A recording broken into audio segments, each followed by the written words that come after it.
Чуулганы хуралдааны дэгийн тухай хуулийн 5 дугаар зүйлийн 5.1, 5.2, 5.3, 5.4 хэсэг тус баримтлан Монгол Улсын их хурлын 2026 оны намрын ээлж чуулганаар хэлцэх асуудлын тухай Улсын их хурлын тогтоолын төслийг төрийн байгуулалтын байнгын ороо боловсруулан 2026 оны 7 дугаар сарын 1-ний өдрийн хуралдаанаараа хэлцлээ.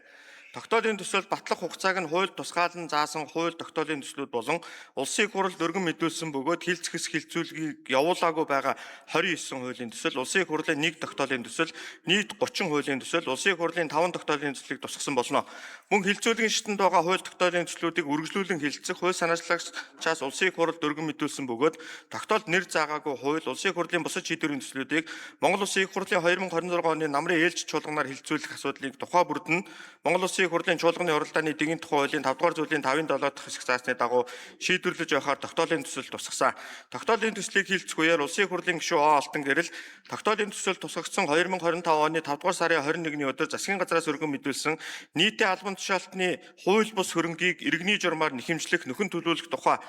хуулийн төслийг хилцэх шаардлагатай талаар байр суурьа илэрхийлсэн болно. Монгол Улсын их хурлын 2026 оны намрын ээлж чуулганаар хэлцэх асуудлын тухай Улсын их хурлын тогтоолын төслийг чуулганы нэгдсэн хуралдаанаар хилцүүлэн батлуулах нь зүйтэй гэсэн саналыг байнгын орооны хуралдаанд оролцсон гишүүдийн олох тэмцсэн болно. Тогтоолын төсөл болон байнгын орооны